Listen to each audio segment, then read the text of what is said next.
சில ஏரியாவில் லோக்கல் போகிற மாரி ஒன்றும் பண்ண முடியாது ராஜசேகர். சார் அவன் ரேஸ் ஓட்ட மாட்டான் சார், நான் விடவும் மாட்டேன். ரேஸ் ஓட்டுறானே சும்மா இருக்கா? நீ யாரியா சென்ட்ரு? நான் அவனோட மாமா. எனக்கு மாமனும் கிடையாது, ஒரு மனும் கிடையாது. எனக்காக எவனும் பேச தேவையில்ல. நான் ரேஸ் ஓட்டுறேன். டேய், இதுக்கு மேலே இங்கே இருந்தோம்னா அசிங்கம்டா. உன்னை இப்படி கேவலப்படுத்துறான். வா போகலாம். அண்ணே கொஞ்சம் இருங்கண்ணே. வரியா இல்லையா? அண்ணே என்னென்ன பேசுறீங்க? அண்ணே அவன் சின்ன பையண்ணே, அவன் வயசு அப்படி. நம்ம பிரபு மாதிரி இது நடுவில் விட்டுட்டு போவோமா? எல்லா உறவுக்கும் ஒரு லிமிட் இருக்கு. பிரபு நம்ம தம்பி.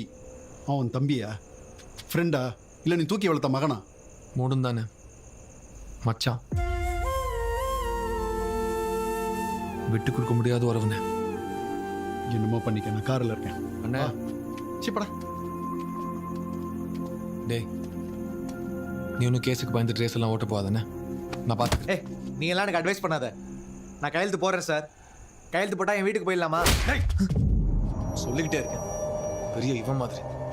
What's going on sir? எப்படியா டீல்?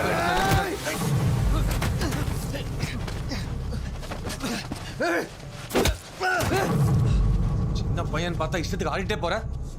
சின்ன பையன் என்ன நினைச்சிட்டு இருக்க? கேட்கறதுக்கு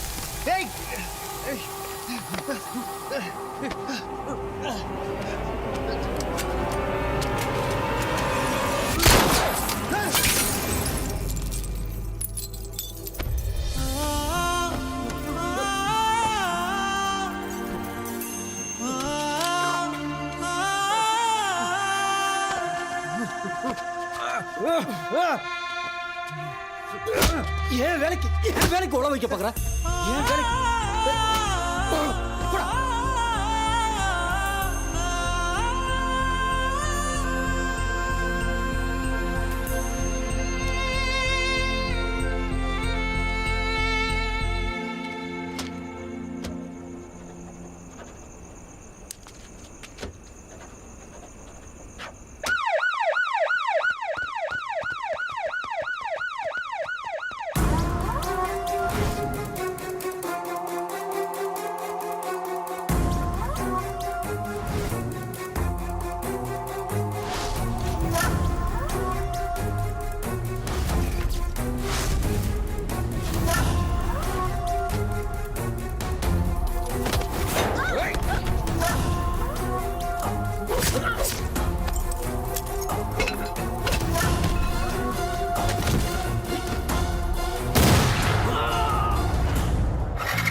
ரொம்ப வலிக்குதா ராஜி? கொஞ்சம் பொறுத்துக்கமா.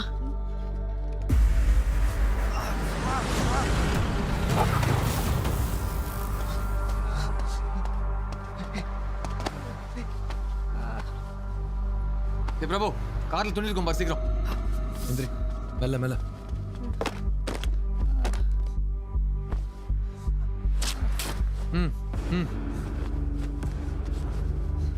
டேய், ரேஸுக்கு நடுவுல உங்க மாமா வந்துட்டார்ல, இனிமே வின்னிங்க நாங்க தான் சார். நைட்டி வேணா, நல்ல ஒரு புடவையா கட்டி விடுங்க சார். இனிமே அந்த கேஸ்ல இருந்து வெளியே வர முடியாது சார். அப்படியே பைக்ல உட்கார வச்சு புழல் ஜெயில விட்டுருங்க சார் அவனை. பிரபு உன்னை ஹாஸ்பிட்டல் கூட்டு போடா. குடி.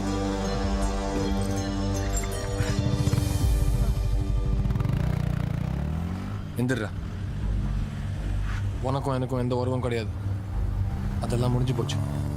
டேய் இப்பவும் சொல்றேன், ரேஸ் ஓட்டுறது தப்பு தான். ஆனா நீ இப்போ இதுல ஜெயிச்சே ஆகணும். அதுதான் எப்படியாவது இந்த கேஸ்ல இருந்து வெளியே வந்துட மாட்டோமான்னு ஃபினிஷிங் பாயிண்ட்ல வெயிட் பண்ணிட்டு இருக்கிற உன் ஃப்ரெண்ட்ஸுகளுக்கும், எப்படி வேணாலும் ஜெயிக்கலான்னு உங்களை காயப்படுத்திட்டு போற அந்த அயோக்கிய பசங்களை தோக்கடிக்க நீ பண்ற நியாயம்.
ரேஸ் நீ தாண்டா ஓட்டணும்